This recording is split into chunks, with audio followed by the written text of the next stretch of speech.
자녀 5명 낳으면 8천만 원. 일본, 중국도 놀랐다. 최근 충청남도의 출산 장려책이 중국과 일본 등 이웃나라에서 화제를 모았습니다. 아파트에 입주하고 아이를 낳으면 임대료 감면 혜택을 제공하는 더 행복한 주택이 그 주인공인데요. 꿈, 빛과 채를 합성한 꿈빛채로 알려진 이곳은 첫째를 낳으면 임대료 절반을, 둘째까지 낳으면 임대료를 전액 면제하는 혜택을 제공합니다.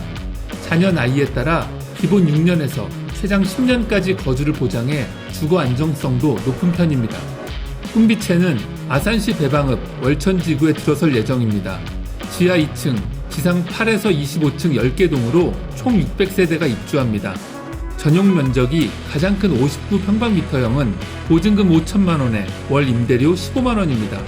만일 입주하고 두 자녀를 낳아 10년간 거주한다면 1,800만원을 지원받는 셈입니다. 꿈빛채는 중국 CCTV와 일본 TBS를 통해 현지에 소개되었는데요. 청년층 사이에서 부럽다는 반응을 이끌어냈다고 합니다. 중국 소셜미디어 웨이보에서 기사 조회수가 2억 5천만 건을 기록할 정도였습니다. 지난해 통계청이 발표한 2020년 우리나라 합계 출산율은 0.84명입니다. 합계 출산율이란 여성 1명이 평생 낳을 것으로 예상되는 평균 출생아 수를 뜻하는데요. 연간 출생아 수는 2017년 처음 30만 명대로 떨어졌는데 3년 만인 2020년 20만 명대까지 내려왔습니다. 2020년 UN 인구기금 조사 결과를 보면 우리나라 합계 출산율은 전 세계 198개국 중 198위로 꼴찌입니다. 2020년에는 태어난 사람보다 사망한 사람이 더 많은 인구 자연 감소도 시작했습니다. 저출산 문제는 국가 차원에서도 문제지만 고령화 문제로 소멸 위기에 놓인 지방자치단체에는 발등에 떨어진 불이나 마찬가지입니다. 때문에 일부 지자체는 지역의 출산 가정에 파격적인 혜택을 제공합니다. 출산 장려금 명목으로 많게는 수천만 원을 다자녀 가정에 지급합니다. 충청남도 청양군은 2021년 출생아부터 첫째 아이를 낳으면 500만 원을, 둘째를 낳으면 1,000만 원을 지급합니다.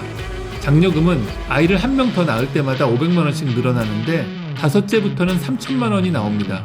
쉽게 말해 청양군에서 아이를 5명 낳으면 8천만 원을 받을 수 있는 셈입니다. 청양군의 출산 장려금은 전국 최고 수준인데요. 청양군은 또 국내에서 결혼하고 자녀 3명을 청양군 소재 대학에 보내면 최대 1억 5천만 원까지 지원하는 제도도 운영하고 있습니다.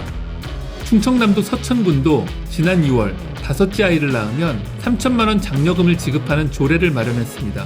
2021년 7월 21일 이후 태어난 아동부터 청양군과 같은 지원금을 받습니다.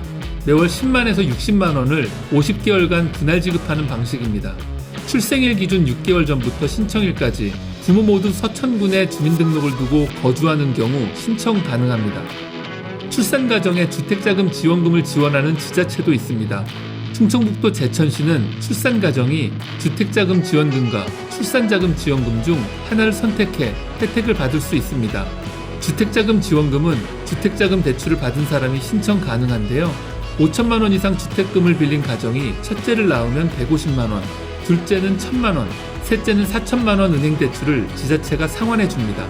지난 1월 제천 거주자 박모 씨가 셋째를 낳고 4천만 원 혜택을 받아 화제를 모으기도 했습니다.